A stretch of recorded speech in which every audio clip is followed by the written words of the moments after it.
Bismillahirrahmanirrahim. Assalamualaikum warahmatullahi wabarakatuh. Waalaikumsalam. Wassalatu wassalamu ala Rasulillah wa ala alihi wa sahbihi wa mawala. Amma ba'd. Pemirsa Bandung TV, apa kabar semuanya? Mudah-mudahan dalam keadaan sehat walafiat, tidak kekurangan suatu apapun. Bagi pemirsa di rumah yang sedang diuji sakit, yang sedang diuji kepayahan, mudah-mudahan Allah angkat penyakitnya, pulih lebih cepat, bangkit lebih kuat ya tadi. Itu slogan dari pemerintah kita. Baik, pemirsa Bandung TV, Embun Pagi tanggal 24 Agustus 2022 telah hadir kembali di tengah-tengah kita. Alhamdulillah, guru kita telah hadir dan sehat walafiat, siap memberikan kita siap memberikan tausiah yang segar, tausiah yang menyejukkan bagi kita semua. Kita akan mencoba mengangkat sebuah tema. Tema tadi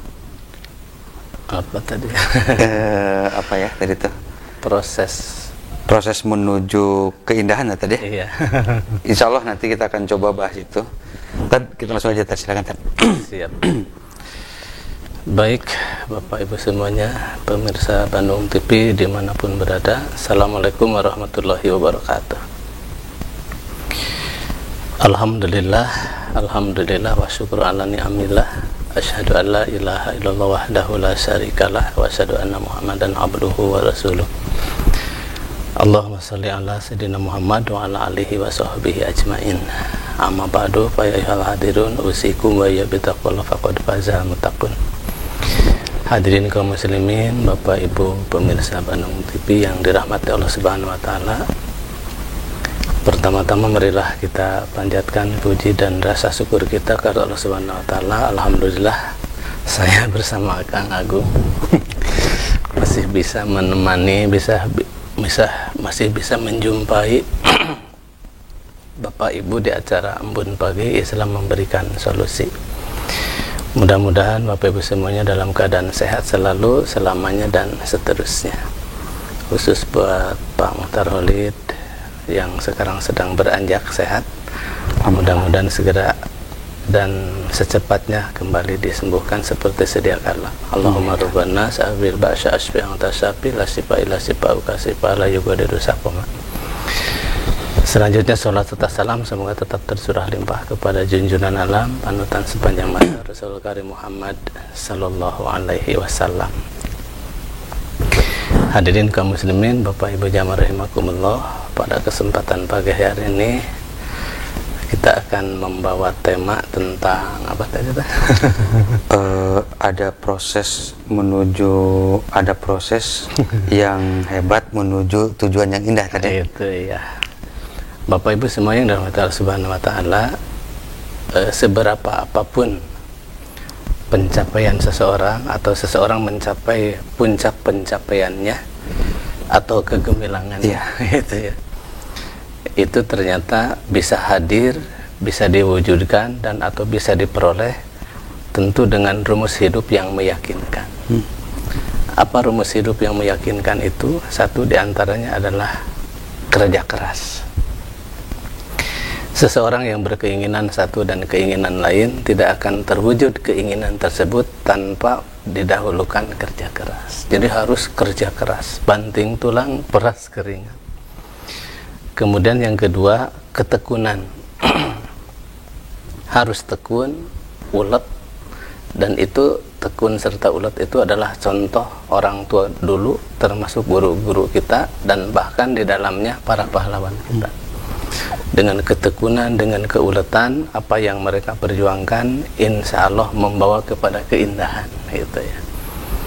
Kemudian yang ketiga adalah disiplin. Ini modal pertama dan utama dari kehidupan seorang anak manusia adalah mengedepankan nilai-nilai disiplin. Andaikan tidak ada dan tidak mempunyai nilai-nilai disiplin, itu jauh panggang daripada api, gitu ya. Contoh, seorang pasien kata dokternya kalau pengen cepat sembuh makan obatnya 3 kali sehari, gitu ya. Ternyata dia tidak disiplin, bukan 3 kali sehari, malah justru dia sekaligus diminum obat-obatannya. Bukan sembuh, bukan sehat, malah justru jadi masalah berikutnya. Kalau enggak, innalillahi wa inna ilaihi raji'un. Nah, proses yang tidak mudah untuk mencapai keindahan itu memang perlu kedisiplinan. Setiap kita, setiap bangsa, dan setiap anak. Tentu nilai-nilai disiplin ini sesuai dengan profesi dan latar belakang masing-masing. Kalau saya melihat seorang mahasiswa, seorang dokter memperlihatkan nilai-nilai kedisiplinannya adalah tepat waktu umpamanya ya. Kalau enggak tepat mengerjakan tugas dan atau tepat memberikan dosis gitu ya. Betul. Ketika tepat memberikan dosis, insya Allah tidak akan ada bumerang, tidak akan ada ekses yang kita tidak harapkan. Semuanya itu bisa mendapatkan sampai pada puncak kegemilangan itu karena gara-gara disiplin. Kemudian yang berikutnya adalah bermental baja, tidak cengeng dan tidak mudah putus asa. Apapun dia sanggup untuk menghadapinya, apapun dia sanggup untuk mengatasinya. Karena yang bisa merah dan ataupun bisa putih dirinya sendiri, bukan orang lain dan atau bukan bikinan dan settingan. Memang aslinya seperti itu ya. Harus bermental baja. Luar biasa. Bahkan sering disebutkan gaharu itu bakal harum ketika dibakar. Gaharu itu bakal harum ketika dibakar. Artinya apa? Kesuksesan dan puncak kegemilangan itu bukan sesuatu yang diperoleh dengan hal-hal yang bertaburkan bunga dan berharumkan semerbak. Di situ ada air mata, di situ ada kegelisahan, dan di situ banyak sekali godaan dan rintangan. Contoh, ketika seseorang sudah punya mental baja, pagi-pagi itu kan macet ya, macetnya luar biasa. Dan itu semua orang tahu bahwa pagi itu macet. Lalu dia menghindar dari kemacetan sehingga berangkatnya siang. Siang memang tidak macet tapi panas. Tapi panas. Panasnya itu justru yang bikin kita lebih-lebih tidak nyaman. Kemudian dia menghindar lagi, udah saya nggak mau macet, nggak mau panas, nanti aja sore. Ternyata sore itu adalah puncak perpulangan gitu. Itu lebih dari pagi bahkan itu ya. lebih dari pagi, lebih panas dari yang panas yang sebenarnya. Kesenggol sedikit aja kan kendaraan langsung matanya keluar. Dan energi juga sedang di titik yang udah capeknya udah maksimal tadi. Udah sampai pada titik nadir, mudah tersunut. Betul luar biasa. Mudah terbawa emosi, dan itu hal-hal yang memang sering kita hadapi dalam kehidupan kita sehari-hari. Nah, andai kan tidak bermental baja, wah ini sudah bakal jadi su'ul khotimah. Luar biasa, betul sekali. Su'ul khotimah ya. Nah, untuk bisa menjadi itu, kita memang harus mengedepankan nilai-nilai disiplin, siapapun dia. Ketika kita ingin sembuh dari sakit, harus disiplin minum obatnya. Kalau kita ingin sehat, harus rajin olahraganya. Dan harus segala sesuatunya memang harus dipersiapkan matang. Nah, yang jadi persoalan ketika kita sukses, ketika kita sudah sampai pada puncak kegemilangan, justru disitulah awal persoalan, awal permasalahan yang disebutkan di dalam surah Al-Imran ayat 120. In tamsaskum hasanatun tasuhum wa in tusibkum sayatun yaprahu biha. Jika seseorang itu mendapatkan kebaikan, mereka bersedih hati, tetapi ketika seseorang itu mendapat musibah, dia senang gembira. Jadi mun batur rugi teh atoh saya tahu. Masya Allah. Kalau orang lain rugi, kalau orang lain terpuruk, kalau orang lain itu gagal total, dia senang. Nah, ketika Bapak Ibu saya semua sudah sampai pada proses di mana disiplin ia, kerja keras betul, kemudian punya mental baja ia, segala godaan, tantangan dan rintangan dijadikannya sebagai motivasi, itu tidak aman sebetulnya. Karena ketika Bapak Ibu saya sampai pada puncaknya, itu sindiran Allah jelas. In tamsaskum hasanatun tasuhum wa in tusibkum sayatun yaprahu biha. Maka orang dan sosok dari yang itulah yang harus kita cerdas mengatasinya. Kalau saya senang, dia sedih. Kalau saya sedih, dia senang. Masya Allah. Tidak tahu bahwa proses itu ditempuh dengan berdarah-darah. Tidak tahu kalau proses itu sampai dengan cara yang luar biasa. Kerja kerasnya, banting tulangnya, peras keringatnya, itu menjadi bagian yang bukan bagian yang ecek-ecek. Tapi itu bagian yang memang segala sesuatunya dipertaruhkan. Oleh karena itu, ketika Bapak Ibu saya sampai kepada puncak kegemilaan dan atau kesuksesan, yakinilah ada yang senang, ada yang tidak senang. Ketika Bapak Ibu kaum muslimin, saya umpamanya dapat kesenangan, maka ekspresikan rasa senang itu dengan wujud syukur kehadrat Allah Subhanahu wa taala. Tetapi ketika kita berada di posisi yang tidak mengenakan atau musibah, Bapak Ibu tetap dalam posisi senang bahwa memang selama ini Allah berkomunikasi dengan kesuksesan, tapi satu saat Allah berkomunikasi dengan musibah. Dua-duanya baik di hadapan Allah Subhanahu wa taala.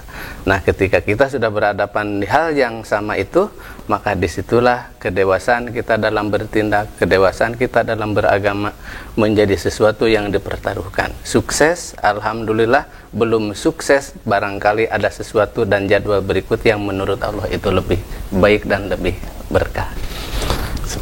Kan gini tadi ya, di masyarakat kita itu kan ada sebuah ungkapan yang kayak gini kan, apa ketika orang itu sukses itu selalu ada aja orang yang memang tidak happy tadi ya, tidak suka, bahkan justru ya, kadang-kadang orang terdekat bahkan gitu tadi. Komunitas sendiri atau ya orang terdekat lah, lingkungan terdekat. Tanggapannya gimana? Iya, Bapak Ibu semuanya, pemirsa Bandung TV yang dirahmati Allah Subhanahu wa taala, ini memang sudah menjadi masalah klasik ya tadi. Masalah klasik. Nggak mungkin saya, Pak Agung, dan pemirsa juga dibenci, dimarah oleh orang Palestina yang ujug-ujug benci, kenal kagak gitu ya. Iya.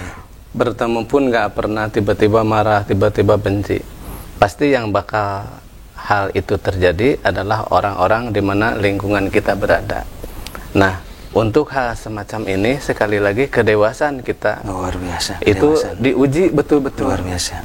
Karena ini bukan penyakit sekarang, Pak Agung. Ini penyakit umat tempo dulu. Sejak zaman Nabiullah Adam alaihissalam. Makanya jangan kaget lah itu tadi. Kaget. Biasa sebenarnya. Biasa. Jadi kan ada yang beli motor umpamanya. Justru kan yang ngebul teh knalpot bukan kepala. Ada yang beli kulkas, kan yang harusnya dingin itu kan kulkas, kenapa ada yang kebakaran gitu ya. Nah, ini hal-hal yang memang menjadi sesuatu yang harus kita kedepankan, kedewasaan dalam beragama, bahwa setiap orang, setiap diri itu rezekinya memang sudah Tuhan Allah atau Allah tentukan. Ketika kita mendapatkan sekian, itu kepercayaan Allah. Ketika justru kita dianggapnya kurang menurut manusia, sekali lagi ini juga puncak kepercayaan Allah Subhanahu wa taala.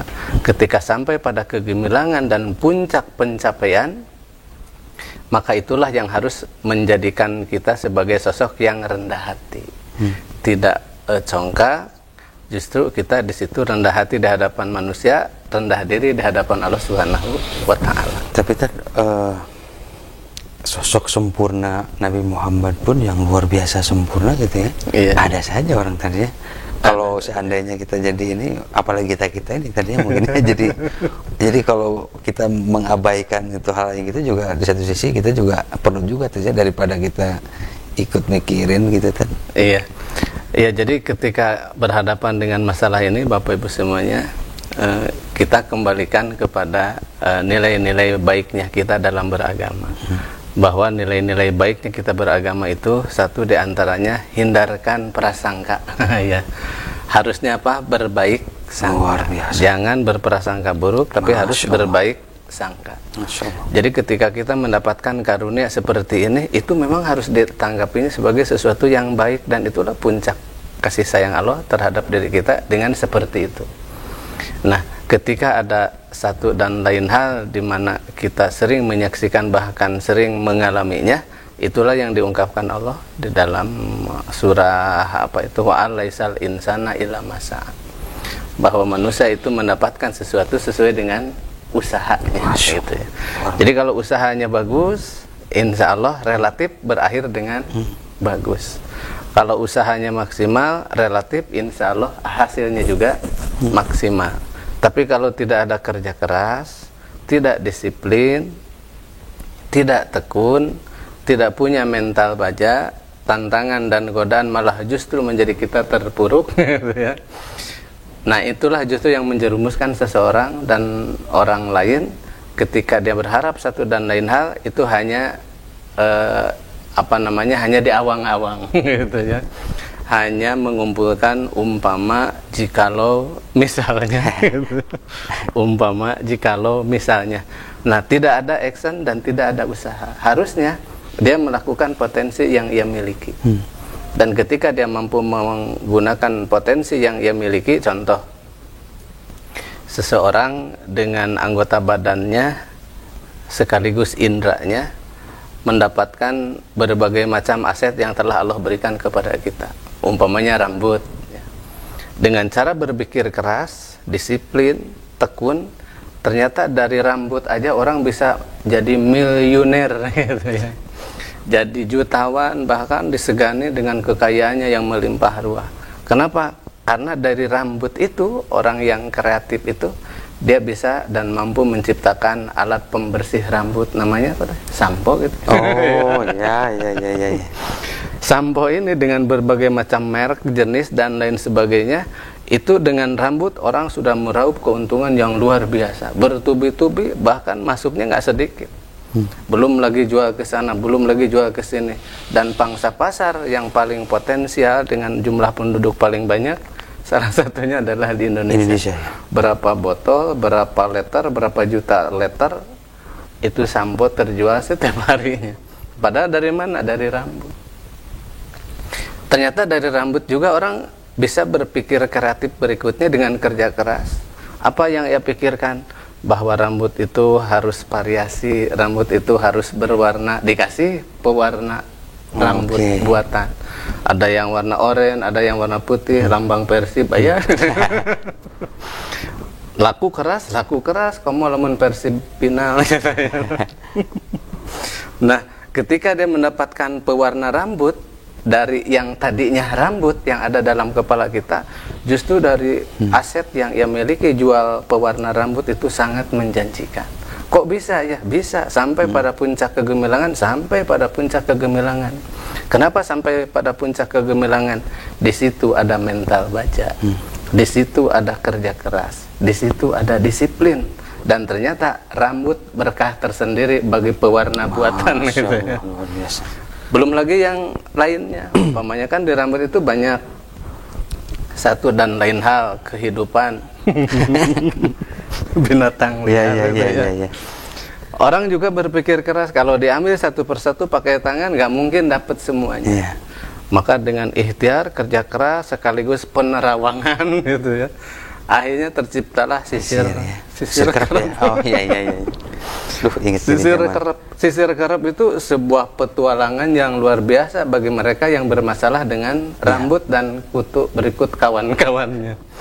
Nah, ketika dia sudah mendapatkan kekayaan, umpamanya materi dari sisir atau sisir kerap, sudah mendapatkan kekayaan dari sampo, sudah mendapatkan kekayaan dari cat rambut dan lain sebagainya, itu sampai mengantarkan kepada puncak kebahagiaan dengan bergelimang materi.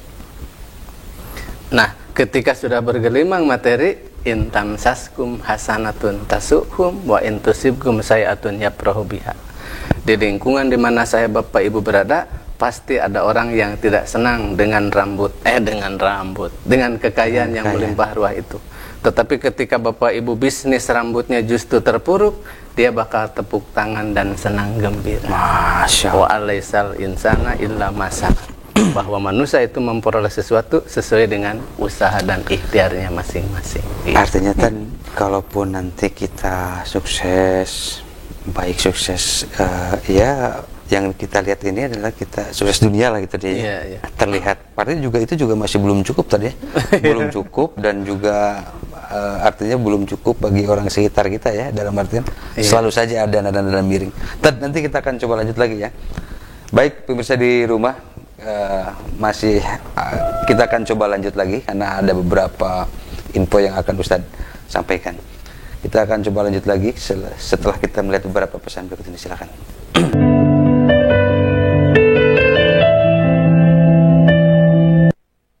Baik pemirsa di rumah, kita lanjut lagi ya. Ini kita masih di pemirsa kita masih menerima line interaktif ya di 0227214214 atau di line-nya Pak Ustadz 081 berapa tadi? 394-248409. Nah itu ya. Baik Tad, lanjut lagi Tad. Kan pasti banyak yang ketika kita sukses misalkan untuk ukuran dunia gitu tadi ya. Iya. Ada saja orang-orang yang mencibir, kalau di bahasa kita tuh julid gitu. Nah, menghadapinya biar kita juga jadi tidak kepikiran yang lain itu gimana tuh? Apa kita perlu cuek saja? Kita tidak juga mengini itu, kita tutup terus saja gitu. Enggak, tesarwana. Coba gimana tadi? Ya, Bapak Ibu semuanya, pemirsa Bandung TV yang dirahmati Allah Subhanahu wa taala, embun pagi Islam memberikan solusi. Nah, ketika kita berhadapan dengan orang-orang yang dimana disenyalir, disenyalir yang kurang senang ataupun kurang serak dengan kita karena keuntungan dan lain sebagainya, maka ketika itu isyaratnya jelas dalam surah Ibrahim ayat 7. La in syakartum la azidannakum wa la in kafartum inna adzabi lasyadid. Jadi seseorang yang sukses harus bersyukur, yang belum sukses mencapai kegemilangan juga harus bersyukur. Artinya apa? La in syakartum la azidan, dan di situ ada taukid ya. Artinya lamun orang bersyukur, orang lain bersyukur, kemudian kita ikut bersyukur, kekayaan yang orang lain miliki suatu saat bakal berpihak kepada kita. Nah, dia mendapatkan kesehatan, kita juga suatu saat bakal mendapatkan kesehatan. Dengan cara apa? Dengan cara bersyukur. Menerima dengan cara bersyukur, pasrah, wayardo biqadralillah, ridho dengan ketentuan dan kodoan Allah Subhanahu wa taala. Kalau dia banyak, syukur alhamdulillah. Kalau sedikit, syukur alhamdulillah. Ketika kita bersyukur, keran-keran berikutnya terbuka. Jadi kalau rizki itu ada kerannya 5, nah pembuka rizki yang 5 itu keran pertama harus bersyukur. Nah, dengan syukurnya saya Bapak Ibu semua, dengan syukur yang dari dalam hati yang sangat dalam, itu keran berikutnya terbuka. Keran berikutnya terbuka lagi. Keran berikutnya terbuka lagi. Nah, kalau tidak pernah mau bersyukur, mayab alullah bi'adabikum in syakartum wa amantum. Siksa Allah itu bakal pedih dan Allah tidak akan pernah memberikan siksa selama dia beriman dan bersyukur. Artinya karunia Allah itu nggak bakalan terhitung, nikmat Allah itu nggak bakalan bisa terbilang. Maka karunia apapun yang telah Allah percayakan kepada kita, amanah, syukuri dan nikmati. Jangan sampai karunia dan kenikmatan itu malah justru menjadikan kita terpuruk di hadapan Sang Pencipta Allah Subhanahu wa taala gara-gara kurang pandai bersyukur. Harusnya apa? Bersyukur. Persis seperti Bapak Ibu punya keluarga, yang satu dikasih uang 500.000, yang satu 20.000. Ternyata yang 20.000 itu dikasihkan kepada anak SD baru kelas 6.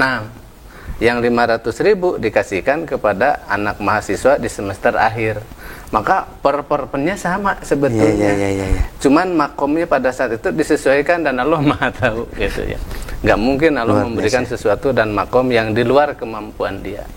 Jadi ketika Allah menitipkan dan mempercayakan rezeki seperti ini, yakinilah itu titipan dan puncak kepercayaan Allah Subhanahu wa taala kepada setiap hambanya. Ketika hambanya punya keinginan lain dan keinginan lain, itu hanya keinginan. Ketentuan dan kuasa tetap ada di tangan Allah Subhanahu wa taala. Kalau kita tidak bisa dan tidak cerdas, wah ini bisa jadi bumerang. Bisa jadi bumerang, bahkan bisa mengantarkan kita dengan bermacam-macam penyakit gitu. Mulai dari penyakit darah tinggi, pikun, budug, dan lain sebagainya. Nah, sekali lagi ketika sampai pada puncak kegemilangan siapapun dia dan profesi apapun yang bersangkutan, sekali lagi ada dua kesempatan yang bakal dilakoni oleh manusia. Pertama, orang yang akan senang dengan kesuksesan kita. Yang kedua, akan merasa sedih dengan kesuksesan kita. Ketika kita sukses, dia sedih. Ketika kita terpuruk, senang, gembira, dan tepuk tangan. Seperti itu ya. Artinya kita mesti mensyukuri tadi ya, bahwa ada orang-orang terdekat kita yang orang-orang terdekat kita yang bahagia ketika kita sukses tadi ya.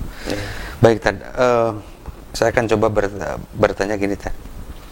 Apa ukuran sukses? Kan kadang-kadang kan gini, Tad ya. Saya pernah ngelihat quote gini, Tad. Misalkan gini, Tad.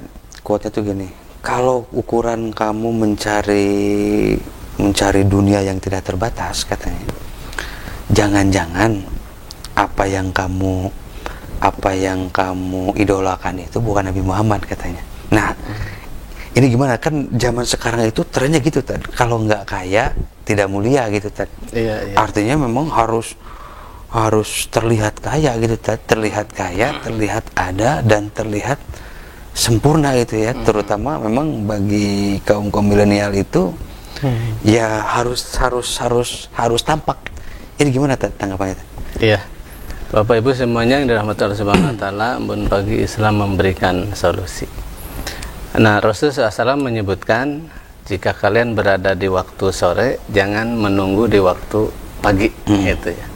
Ketika kalian berada di waktu pagi, jangan menunggu di waktu sore. Ibaratkan kalian tengah dan sedang menyeberang jalan. Nah, ini dua istilah yang menjadi bekal tersendiri buat kaum muslimin.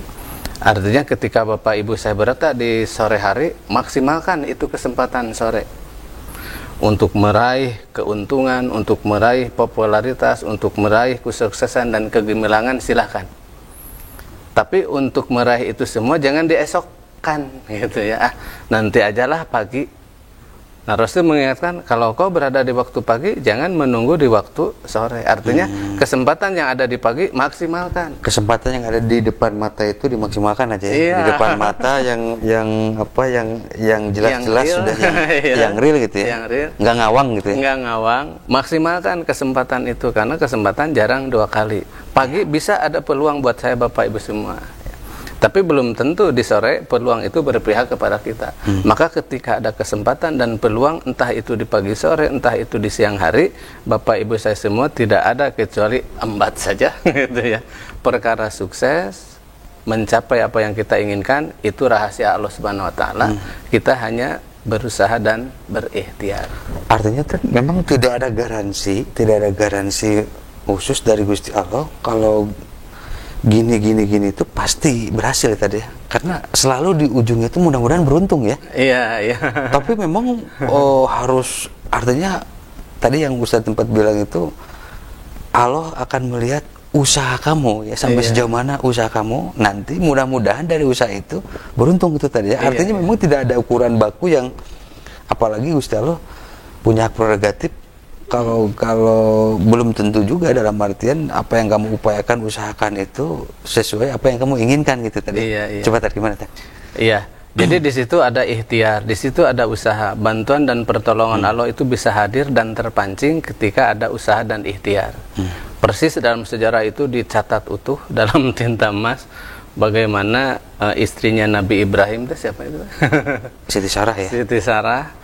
Ketika dia panik tidak mendapatkan air minum, ketika bayinya menangis-nangis karena kehausan, di situ ada peluang, di situ ada kesempatan untuk bisa mengatasi sekaligus mencari solusi ketika bayinya yang kehausan. Padahal seorang istri yang di tengah padang pasir yang luas itu tidak bisa berbuat banyak. Tapi dia harus ikhtiar. Tapi dia harus kerja keras. Dan pada saat itu momentumnya Siti Sarah nggak bisa Siti Hajar nggak bisa dianggap enteng, dianggap sepele. Dia harus dan mampu mencari apa yang harus dibutuhkan oleh bayinya. Akhirnya apa? Berlari-lari gitu ya. Lari-lari itu artinya apa? Ikhtiar gitu ya. Andaikan dia tidak berlari-lari dari Safa ke Marwa gitu ya, nggak mungkin ada air Zam-Zam yang mengalir sampai sekarang. Di situ ada takdir Allah dan di situ ada sinkronisasi usaha anak manusia. Jadi tetap muaranya takdir Allah dan tetap pancingannya ikhtiar dan berusaha. Tidak mungkinlah bangsa lain, ahli militer mana, negara yang bersenjatakan bambu runcing bisa mengalahkan senjata otomatis gitu kan ya. Nggak mungkin. Ahli militer juga keder, nggak mungkin. Artinya ada punya dan kesempatan. Gini tadinya, ikhtiar sekuat Siti Hajar, terlepas Siti Hajar itu istri Nabi, yang quote and quote linknya seolah-olah bahwa udah ada apa namanya ya, udah ada garansi khusus dari Gusti Allah gitu. Iya. Padahal gitu ya. Tapi kan tetap tadi ya, malah ikhtiarnya tuh sekuat Siti Hajar gitu, sampai bolak-balik siapa mau luar biasa gitu. Padahal dalam secara hakikat udah ada garansi khusus gitu ya, udah apalagi ada perlindungannya, udah ada jaminan, udah ada pertolongan gitu ya. Ya, jadi perlindungan, jaminan dan pertolongan Allah itu lagi-lagi dipancing oleh ikhtiar. Luar biasa. Lagi-lagi dipancing oleh kerja keras. Masya Allah. Dipancing oleh mental baja. Makanya Nabi untuk kesekian kalinya, jadikanlah kalian hidup di dunia ini seolah-olah akan hidup selama-lamanya. Itu kan energi untuk hidup selama-lamanya. Naon anu bisa dilakukan, ambil, laksanakan, kerjakan, eksekusi. Ya. Ketika hidup di dunia. Tapi ketika saya Bapak kaum muslimin tengah melaksanakan titah perintah Allah, justru dibalik, seolah-olah kalian akan mati besok. Maka persiapan yang akan mati besok itu tidak main-main. Dari ujung rambut sampai ujung kaki pasti dia persiapkan, dan itu difokuskan agar kematian yang husnul khotimah. Karena sesuatu yang pasti itu adalah kematian tadi ya. Sesuatu yang pasti itu adalah kematian. Tapi ini kan ketika berhadapan dengan dunia, kata Nabi, kamu seolah-olah bakal panjang umur. Artinya apa? Tidak ada waktu yang tersisakan kecuali dimaksimalkan. Wa alaisa lil insani illa masa. Dan tidaklah manusia itu memperoleh sesuatu kecuali sesuai dengan usahanya. Usahanya ingin jadi dokter, iya ingin jadi dokter. Bisa nggak tercapai? Insya Allah bisa. Kenapa? Niatnya kuat dan usahanya keras. Ingin jadi seorang pengusaha, iya ingin jadi seorang pengusaha. Ada nggak usahanya? Ada niatnya nggak? Ada. Kerja keras. Insya Allah tercapai. Nah, ketika ketercapaian disitulah sekali lagi ketercapaian yang ada campur tangan Tuhan Allah Subhanahu wa Ta'ala. Kenapa ada campur tangan? Karena di situ ada ikhtiar, di situ ada usaha. Padahal dalam gurun pasir yang tandus itu nggak mungkin dan sangat tidak mungkin ada air ngalir. Tapi dengan usaha dan ikhtiar, bantuan Allah dengan kuasanya diperlihatkan. Adalah air mengalir di bawah kaki Nabi Ismail. Ya. Nah, artinya tapi juga kita juga jangan lupakan juga tauhid kita dalam arti gini kan misalkan kita ambil contoh gitu ya, di negara Eropa kayak di Jerman gitu ya. Di Jerman tuh hampir rata-rata ateis gitu kan. Tuhan dia tuh kerja keras kan. Artinya semakin dia meyakini, semakin dia kerja keras, semakin dia melakukan hal yang terbaik, presisi yang lain-lain, dia yakin akan mendapatkan alam semesta itu akan mendukung, kata dia kan. Nah, artinya di negara-negara barat itu cuman dia agak menafikan Gusti Allah gitu ya. Nah, beda di kita ini, dikit-dikit lemas, dikit-dikit udahlah kita serahin kepada Allah aja gitu ya. Tapi effort buat menuju ke sananya tuh ya tentu tidak semuanya gitu ya, dalam artian ini hanya ada fenomena. Tanggapannya gimana tuh? Ya, ada seorang filosof kalau nggak sama Aristoteles gitu ya, bahwa agama tanpa ilmu pengetahuan itu akan buta. Ya. Kemudian ilmu pengetahuan tanpa agama akan pincang. Jadi ilmu pengetahuan untuk mendapatkan dunia beserta isinya itu akan buta kalau tanpa agama. Dan sebaliknya agama tanpa ilmu pengetahuan akan pincang. Artinya tetap nilai-nilai ketauhidan manusia ada ada God spot ya. Ada titik Tuhan dalam diri manusia itu. Ketika titik Tuhan itu berkembang dan termanage dengan baik, malaikat aja kalah. Ketika titik Tuhan itu berkembang, di siapa itu? Para nabi, para aulia, para orang-orang soleh. Nah, tetapi ketika titik Tuhan itu tidak berkembang dengan baik, Fir'aun oge eleh, nganggur setan oge. Artinya apa? Bahwa tetap sepuncak-puncaknya ilmu pengetahuan harus dibarengi dengan agama, karena ilmu pengetahuan itu adalah puncak dari sebuah peradaban manusia. Agama yang mengarahkan. Ketika agama sudah mengarahkan, maka disitulah ada sinkronisasi. Maka ketika dia mendapatkan keuntungan, syukur alhamdulillah dari segi materi. Ketika dia mendapatkan keterpurukan, syukur alhamdulillah, karena itu yang yang disebutkan di dalam Al-Quran, watilkal ayyamu dawiluha bainan nas, bahwa masa itu kami pergilirkan di antara manusia, kejayaan dan kehancuran. Ketika dia sampai kepada puncak kejayaannya, alhamdulillah, kegemilangannya alhamdulillah. Tapi ingat, kegemilangan dan puncak kesuksesan itu bakal berakhir dengan keterpurukan. Jadi kayak sunatullah aja tadi. Kayak sunatullah siklus aja, hidup gitu. aja tadi. Siklus hidup aja.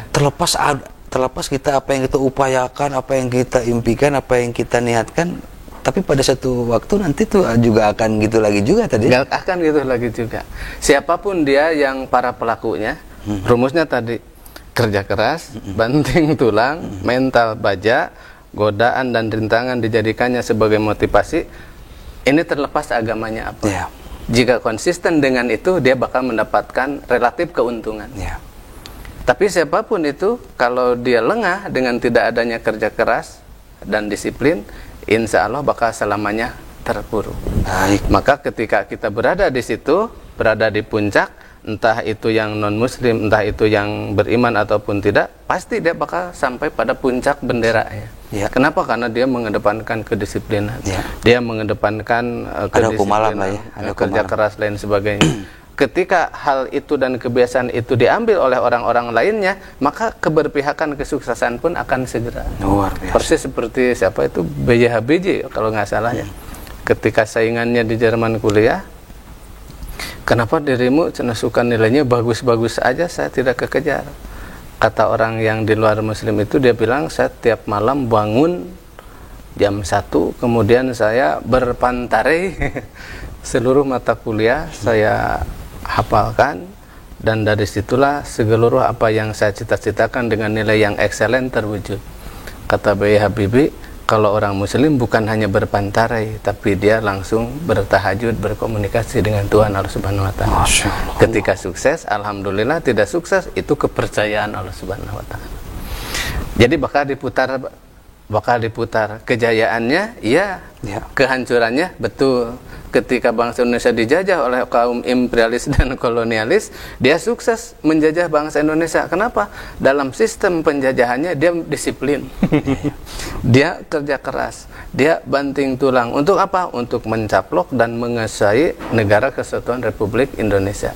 Tapi bangsa Indonesia juga sama. Sekalipun dengan senjatanya bambu runcing, dia juga punya kerja keras, disiplin, kemudian pantang menyerah, bermental baja. Ternyata momen indah pada waktunya 17 Agustus 1945 itu puncak perjuangan dari seorang anak manusia bersenjatakan bambu runcing. Jadi diputar. Kenapa bisa menang? Orang sana kembali kepada keterpurukan, tidak lagi semangat. Kenapa? Karena seolah-olah Indonesia sudah tidak ada lagi kekuatan. Padahal yang namanya orang dijajah pasti pengen merdeka. Oke, luar biasa ini. Baik. Dan aduh, sayang sekali nih waktunya sudah di ujung waktu. Pemirsa Bandung TV, insya Allah kita Rabu depan kalau ada umur, kalau ada waktu, kita akan coba kembali lagi. Kita kasih konklusi, kita kasih kesimpulan nama doatan. Silakan. Bapak Ibu pemirsa Bandung TV yang dirahmati Allah Subhanahu wa Ta'ala, tidak ada proses mudah untuk tujuan indah. Memang iya.